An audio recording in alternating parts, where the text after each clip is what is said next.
Now.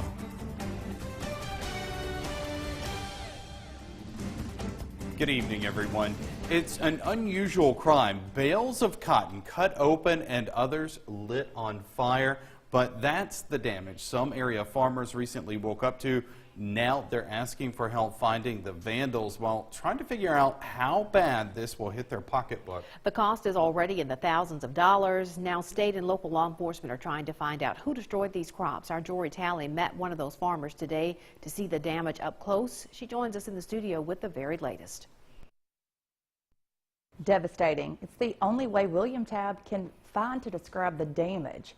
It's not the first time he's been a victim of crime, but he's more determined than ever to find the person that cut his bales of cotton wide open.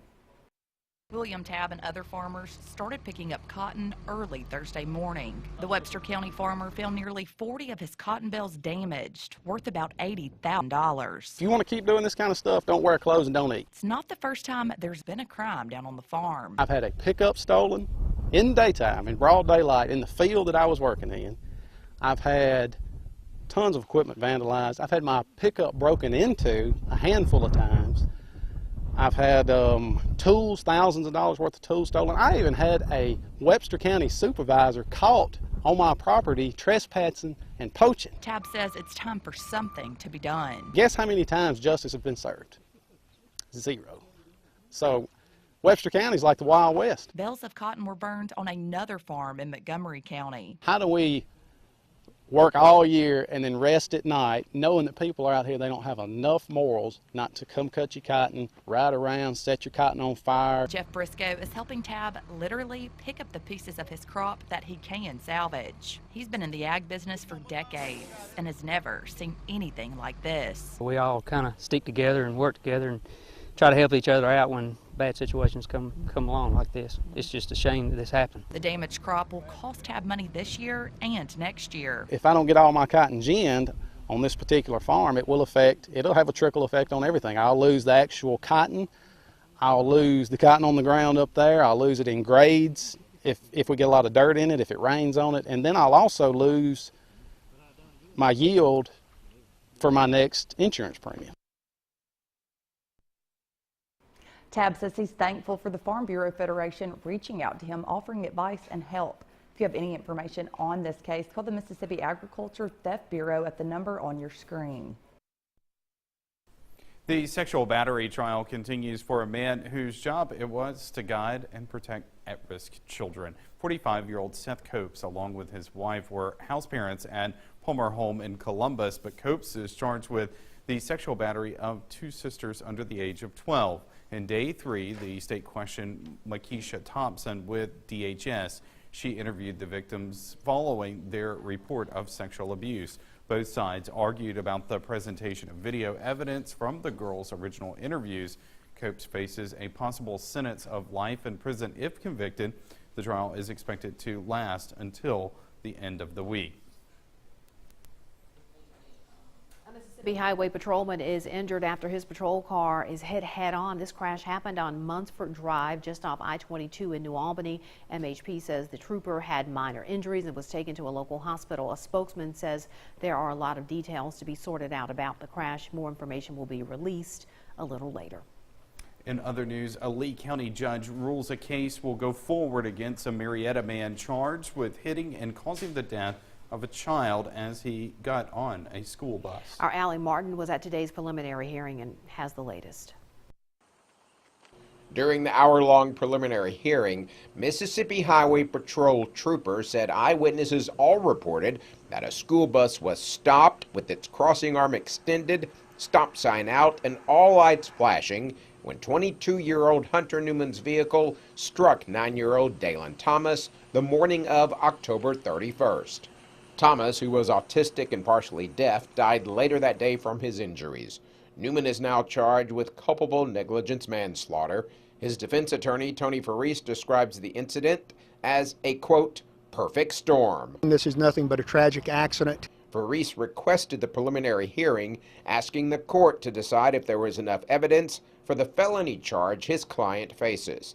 While Faris says he wasn't surprised Judge Sadie Holland sent the case to the grand jury, he says evidence will show his client was not negligent. Mr. Newman was not under the influence of drugs or alcohol. He was not on his cell phone.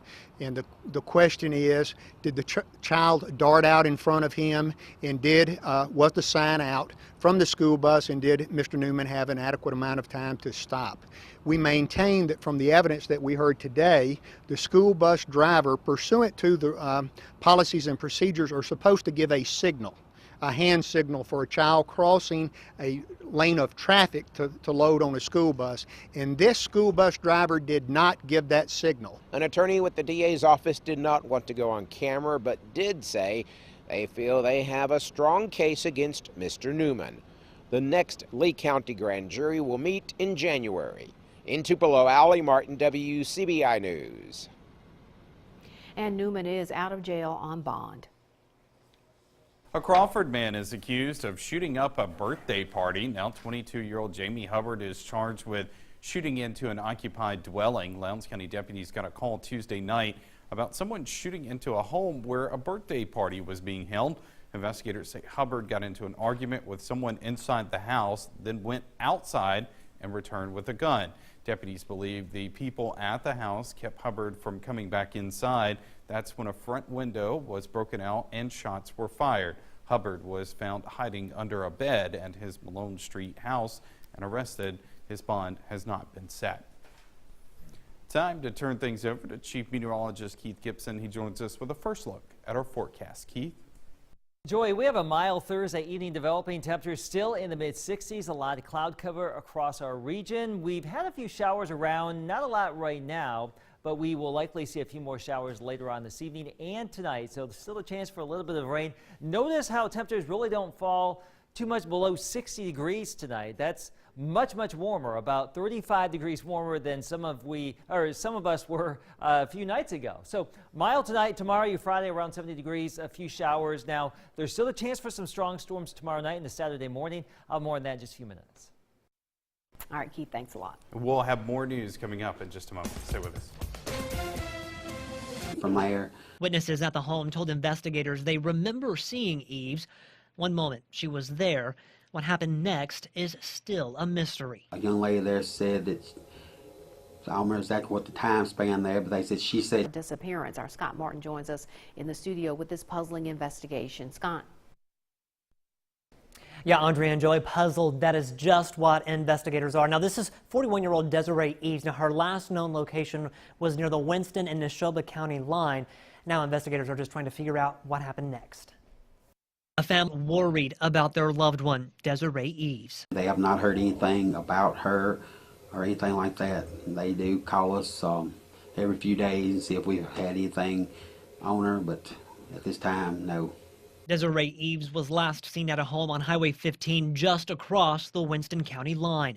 Investigators say someone there offered her a ride. A few minutes later, she came up missing from there. Witnesses at the home told investigators they remember seeing Eves. One moment she was there. What happened next is still a mystery. A young lady there said that, I don't remember exactly what the time span there, but they said she saw her there too, an older lady who lived there. And they said the next thing they knew, they couldn't find her. Leaving investigators puzzled. It's unclear if Eves walked away or if she actually got into a car with someone. We wish somebody just let us know where she might be and help us. Several agencies are working the case, trying to put the pieces together, searching wooded areas near the county line, even pinging her cell phone. We cannot find anything about a cell phone that would do any good to help us locate the young lady. This strange disappearance has all agencies involved working around the clock, searching for the answers they need. About 3 days this week, along with today, we have been working with the Neshoba County Sheriff's Department real heavy and a state agency, and can't find anything on her. Anyone with information on her whereabouts is urged to call the Winston or Neshoba County Sheriff's Office or Crime Stoppers. Now, there is a reward that is being offered. Now, the number for Winston County Sheriff's Office is 662-773-5881. All right, Scott, thanks so much. Annunciation Catholic School is expanding. Today, school leaders celebrated with a groundbreaking. The 15,000 square foot facility will have new classrooms, a science lab, library, and administrative offices. Plans also call for renovations to the cafeteria and the auditorium, along with some safety improvements. Clergy, educators, parents, and students were all there for the celebration this morning. The nearly $3 million project could be complete next fall. New furniture for students at Northeast Mississippi Community College means more desks and chairs for area high schools. NEMCC recently upgraded its classroom furniture in 2 buildings.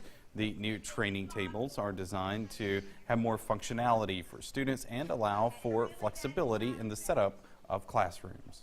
These things are on wheels so instructors can roll those around and teach students in ways that they can learn better. So it's part of our continuous improvement process at Northeast. 600 desks that were replaced by the training tables were donated to area schools.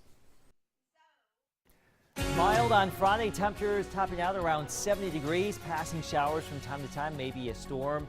Mild temperatures, as I mentioned, and some breezes, but we do have some storm potential tomorrow night, Saturday morning. Your full forecast is next.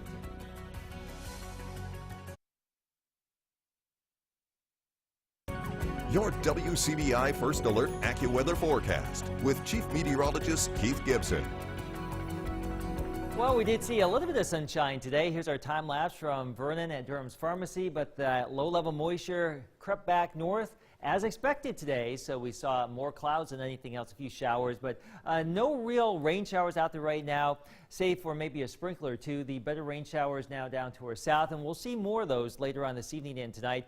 The driver of the active storm system we're talking about for tomorrow night is way out here in California. Look at that, some valley rain, mountain snow, a lot of energy there, and it's coming our way. Much warmer right now. We are in the mid-60s with a nice southerly flow. Wind at about 10 to 15 right now. No major changes for tonight. Lows down to around 60. Passing showers, breezy and mild. Around 70 tomorrow, breezy and mild. Maybe a thunderstorm thrown into the mix, but for most of the day, just rain showers here. You can see with Futurecast picking up on the activity as we go throughout the course of our Thursday night, Friday morning. Just be prepared for a little bit of rain for the commute and also into your afternoon on Friday.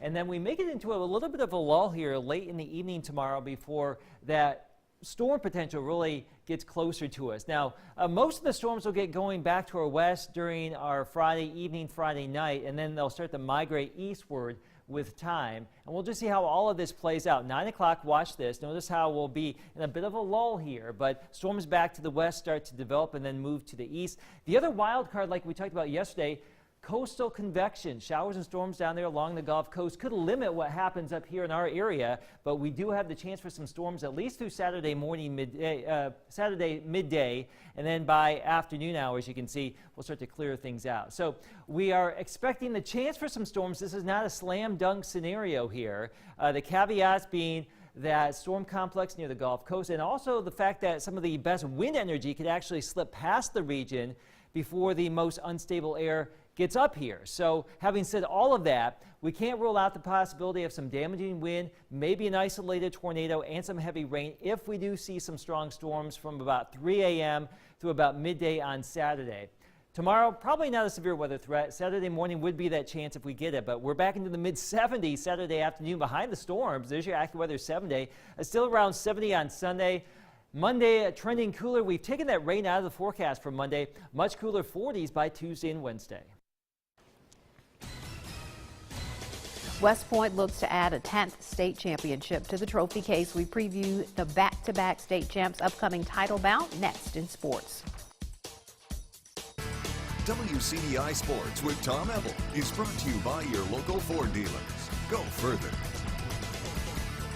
The time to earn some hardware is almost here. The gold ball will have a new home and in some cases stay right where it's been. One place that's been home to the gold ball, West Point, Mississippi. The Green Wave will go for the three-peat Saturday, looking to join the 1987 through 1989 group that was the last to complete the accomplishment. West Point will take on West Jones in Hattiesburg. The 12-2 Mustangs in the title game for the first time in school history. led by Alabama commit Byron Young. The Mustangs go as their defense goes, and West Point head coach Chris Chambliss says the line of scrimmage will decide the title match. West Jones is very good up front on defense, you know, and we're going to have to control the line of scrimmage on both sides of the ball to try to win the game. And we know we got our work cut out for us, but our guys have focused hard and studied hard and are willing to do what we got to do to win. They have a great defense and we have a great offense, so I think it's going to be a great matchup. And if our offense has been playing like we have been, it's going to be hard to stop us. I mean, we got excellent running backs, and our O-line are hogs, man. I mean, they get the job done every game. They work really hard for us to get points on the board and win. We had came together and said that when we first won at the last year, we came together and said we're going to go for a three-peat. Then people, after we lost against Star, and people started thinking like they're going to make it. Then finally, we just got hard in the weight room, start going hard, then we realized we can make it again. People didn't doubt a little from the start, and now that we just didn't prove a lot of people wrong, yeah, it's just been a good motivator. Now we just got to finish. Big-time honor for Houston native and former MSU Bulldog Chris Jones. Jones has been named the AFC Defensive Player of the Month. The former Hilltopper has been on a tear, leading the league with 5 sacks in the month of November. Jones and the Chiefs look to stay on top of the conference, taking on the Oakland Raiders on Sunday. It's almost title time for EMCC. Kickoff for the 2018 JUCO National Championship. It's right around the corner. EMCC looking to run it back. Kickoff in just over a half an hour between EMCC and Garden City at 7 p.m. You can watch the game on the CBS Sports Network. As not WCBI, check your local listings to find out where you can catch the game. Unstoppable force versus a movable object. Garden City leading the country in rushing. EMCC leading the country in points allowed. So we'll see if the Lions can get the back-to-back national championships done. We'll hope to have highlights for you at 10 right here on WCBI Sports. Yet another Starkville Yellow Jacket heading to Mississippi State Athletics. Senior Mary Beth Woodward signs to join Bulldogs cross country and track. Woodward didn't even start long distance running until 2 years ago, but now she gets to compete in the SEC. Hamilton's Anna Claire Stahl will sign the dotted line to continue her softball career with Northeast. We'll have that coming up at 10 and over on our website, WCBI.com. It's also a big day for Hamilton softball as they get their state championship rings, the first ever fast pitch state championship in Hamilton history. That's it for sports. We'll ask your forecast next. Mild tomorrow, some showers around, but the best storm potential, I guess you could say, would be Saturday morning from about 3 until about noon there. We'll be watching that. Not a guaranteed situation there, but there could be some storms around. And then Sunday, the best day of the weekend. Lots of sunshine, mild, and then colder next week. Those overnight storms are always the scariest. So always, and that's what happens this time of year. The sun goes down so early, so they're basically all overnight. Yeah. But we'll watch it. Early morning in the weather office. Yeah. All right, thanks for joining us, everyone.